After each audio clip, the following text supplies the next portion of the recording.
Hi there, welcome back to block 2 of this unit, which is all about international trade and foreign policy. We're going to be getting into trade deals, we're going to be getting into supply side economics, we're going to be getting into all kinds of interesting stuff that you maybe didn't know before, but you're going to know now. So let's get this session started. If you don't have any notes, definitely if you want to grab the block 2 notes, or if you just want to go through and take regular old Cornell notes, either of those will work. So let's go ahead and get started.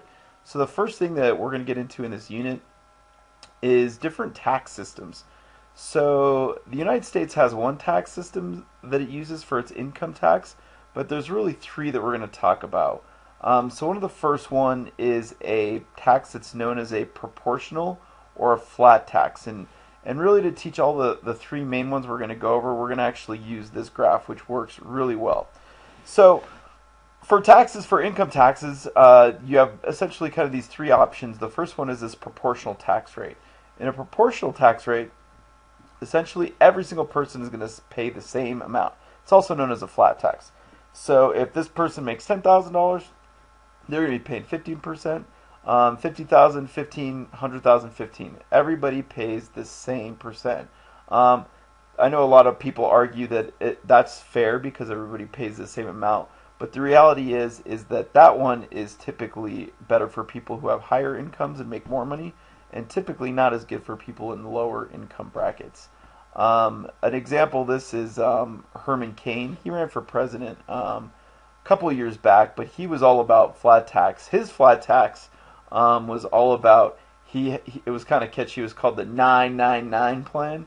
And there's a little clip you can watch if you want to pause the video and check it out on Google Classroom, where he's on David Letterman and he talks about his flat tax.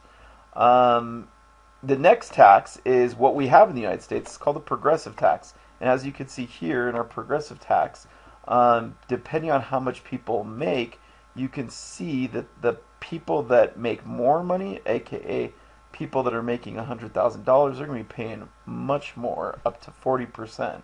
So you can see the amount of taxes paid are much higher for people that are wealthier, and essentially the same for people that are in the lower brackets. The last one, an example of that is the United States income tax, and that's what we use in the United States for any time there's taxes are being paid. The last one on here is the regressive tax. An example of this would be like a sales tax, and it's almost like the flip.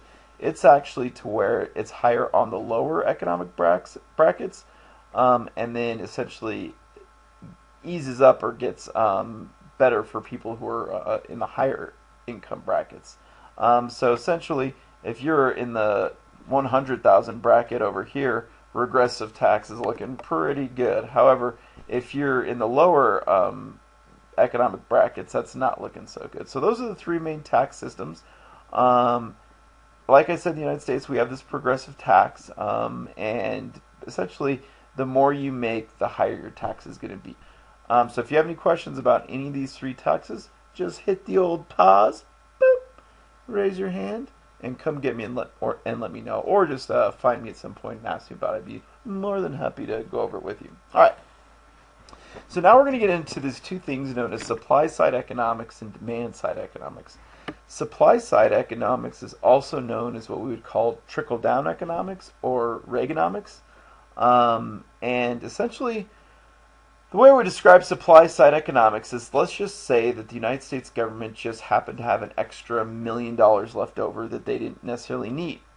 In supply-side economics, the United States government would take that $1 million and let's just say they would give it to the higher income peoples inside the United States.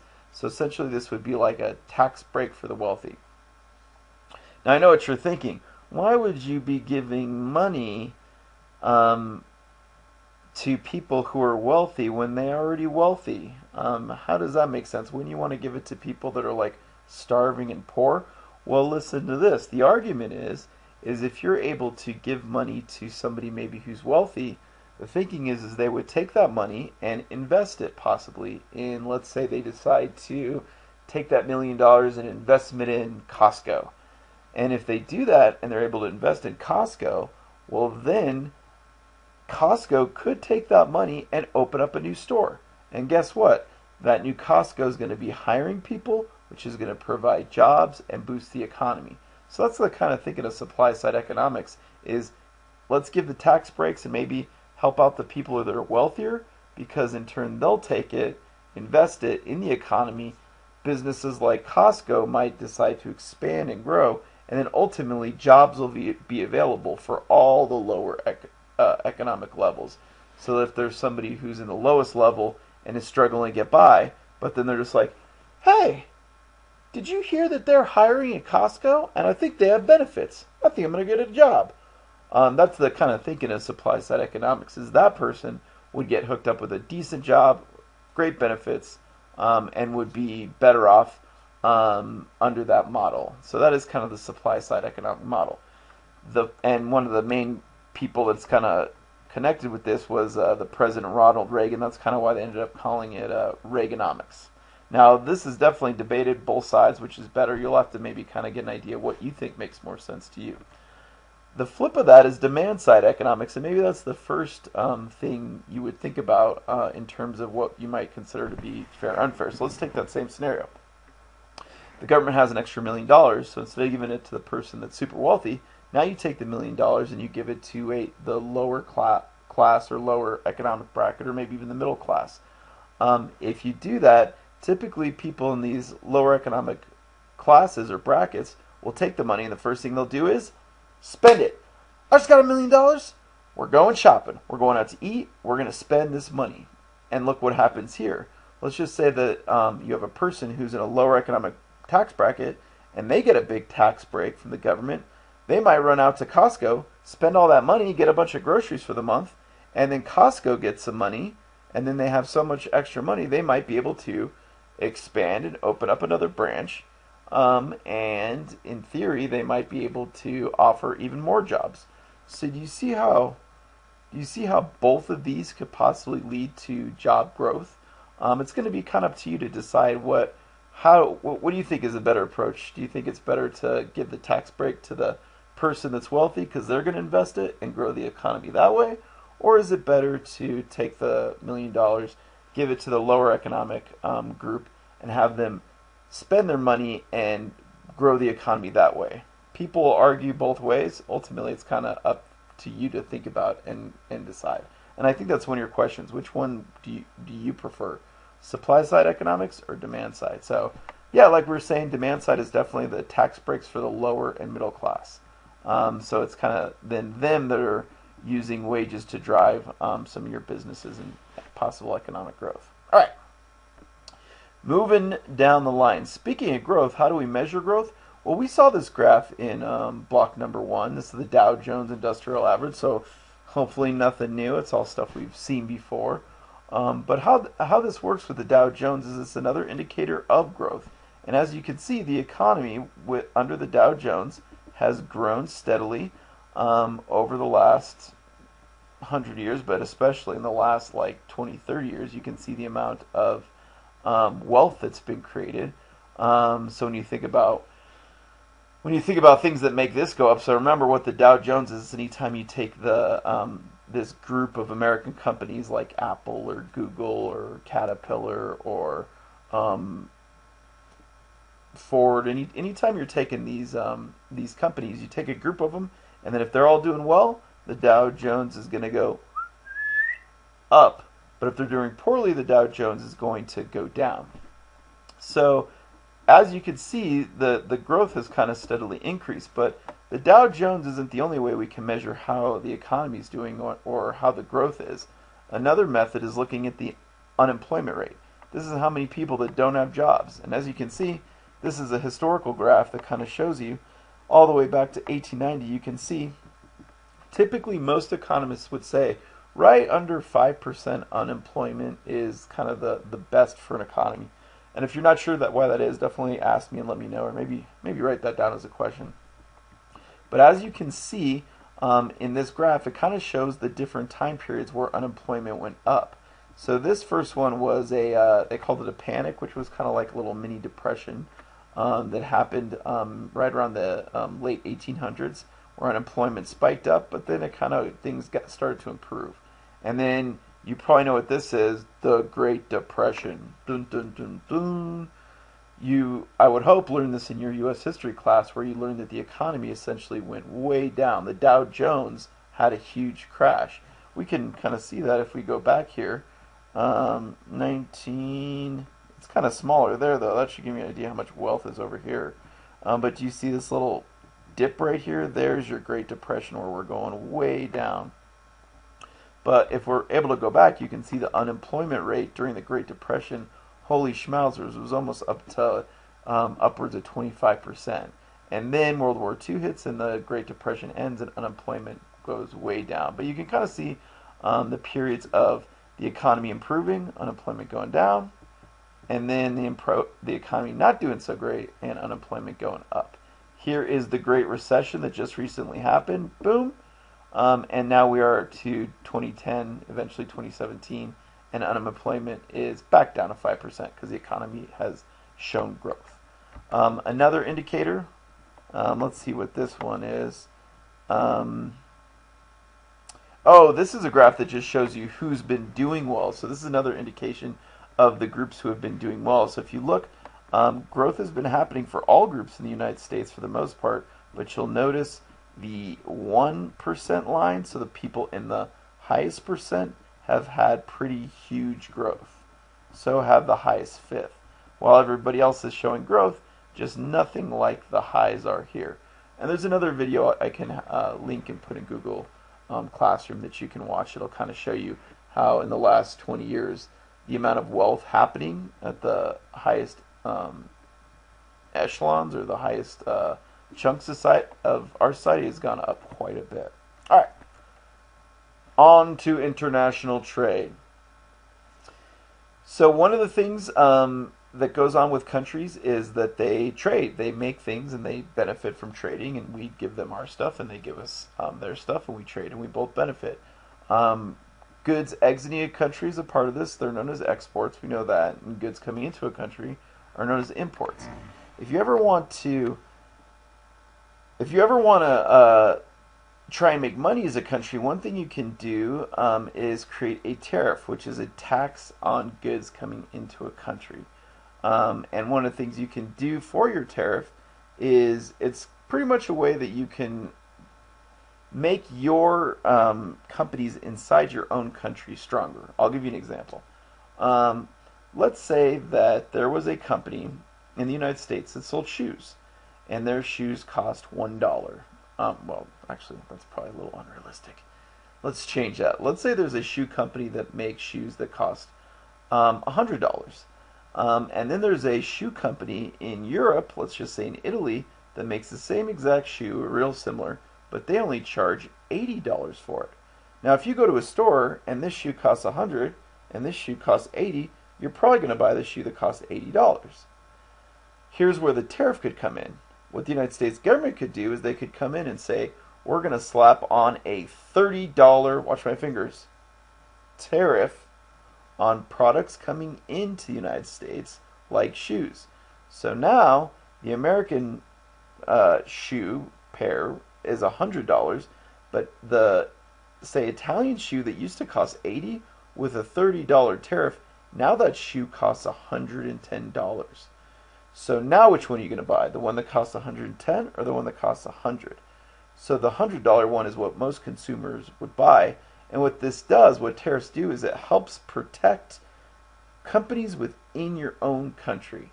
And it's like, there's another word for it, it's called protectionism.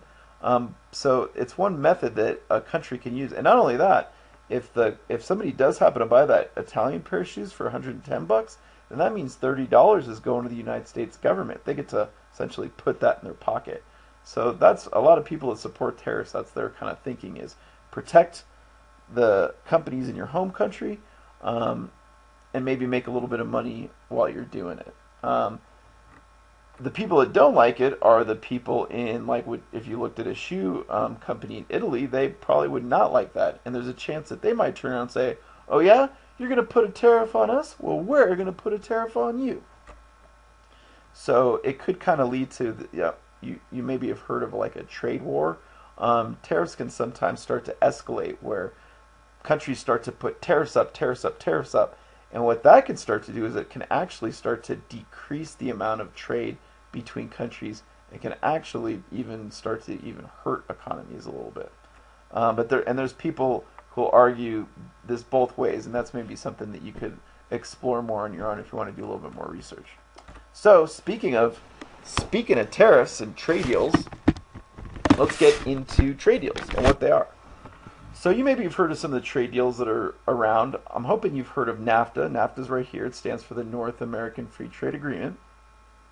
There was also some trade deals that were going on a couple of years back called the TPP and possibly the TTIP, which were known as you can see right there. One was a trade deal that was focused more on Asia, and one was a trade deal that was, in theory, going to be focused on Europe. Now, these pictures kind of show the two administrations and two very different approaches to trade deals. So a good way to look at this is the pros of a trade deal. So the pros of a trade deal, if you take a look at Obama here, he was meeting with the leader of Germany, Angela Merkel. There she is meeting with him. And Obama is a great example of somebody who was pro-trade deals. And here's what he would argue most likely of what's good about a trade deal. Number one, if countries are doing trade deals with each other, they're essentially getting rid of their tariffs. So if they have a tax on goods, they get rid of them. And what this typically does is it brings down the costs of all products. And it also starts to increase economic cooperation and can lead to economic growth. So that's kind of what Obama would say. And that's why Obama was a big fan of trade deals like NAFTA, especially the TPP. He really put a lot of work into trying to get a trade deal with a lot of Asian countries and South American countries as well. When he lost the election, when Trump took over after Obama's term was done, a lot of the work he did in the TPP, we're going to talk about, got reversed or went away. But he was kind of one of the biggest advocates for the trade deal, for the pros. Now, as soon as Trump was elected into office, he was kind of the flip of what Obama was wanting. He thinks and thought that trade deals are bad. So, according to Trump, or anybody that is against a trade deal, they would argue that it can lead to job loss. And this is a very real concern. The thinking is that if there's not a tariff, so let's take that same shoe company. If there's an American company that's making shoes, and you don't put a tariff on the shoes, then there's a good chance that people are going to buy the cheaper Italian shoes.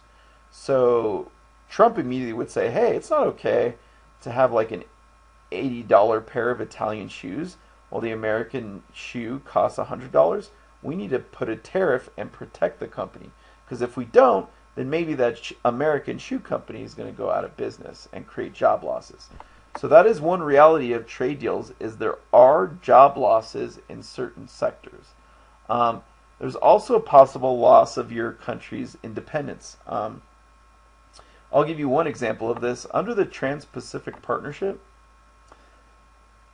there was going to be a deal where, I'll give you an example. If you were buying medicine and the medicine made you sick and you wanted to sue the company because the medicine made you sick, and the courts in America essentially said, you're right, you get money, there was this group in the Trans-Pacific Partnership that actually could come in and say, no, U.S. courts, we are more powerful than you. That person doesn't get the money. The company gets to keep it.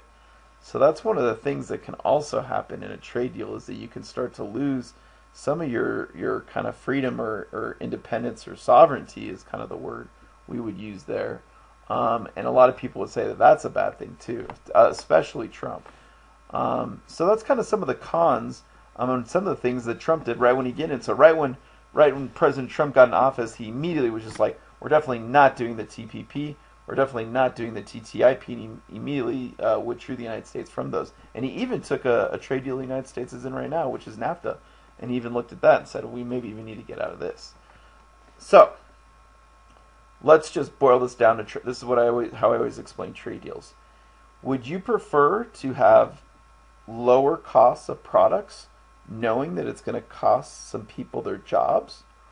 Or do you think it's okay that some people lose their jobs, knowing that the cost of the items is going to be much lower? And the flip of that, if I said that right, would be if a certain group of people get to keep their jobs, but then the price of goods is more expensive. So what do you think in your mind? Is it better to have more expensive goods, people keeping their jobs, or is it better to lower the cost, have cheaper goods, but knowing some people might lose their jobs? That's kind of a good way to maybe think about it as a kind of real basic explanation. All right, moving right along. So if you have trade going on and not very many tariffs, you could start to have what's known as interdependence. This is where like countries and continents are tied together. And really what this is, it starts to create specialization at the country level. So that's the note you would want to write in. A great example, this is the United States and China. The United States is really good at doing certain things, for example, like the Apple iPhone. And China is also very good at creating its own things. For example, let's just take the company Vizio and their TVs. So each country gets pretty good at its own things, and both countries benefit from the trade that goes between them. AKA somebody in China getting an iPhone and being really excited about it, AKA an American in the United States getting a Vizio big screen TV and being super pumped about that. So that concept is known as interdependence. All right, wrapping this up. Foreign policy is the last thing we're going to get into in terms of like big macroeconomics. The actual definition is a country's actions, words, and beliefs towards other countries, and this usually takes the form in these three things. So this can be foreign aid, this can be military aid, or this can be treaties and agreements between countries. All right, that's pretty much it. So good luck in the rest of the unit with exploring. If you have any questions, let me know. That concludes block number 2. Okay, bye.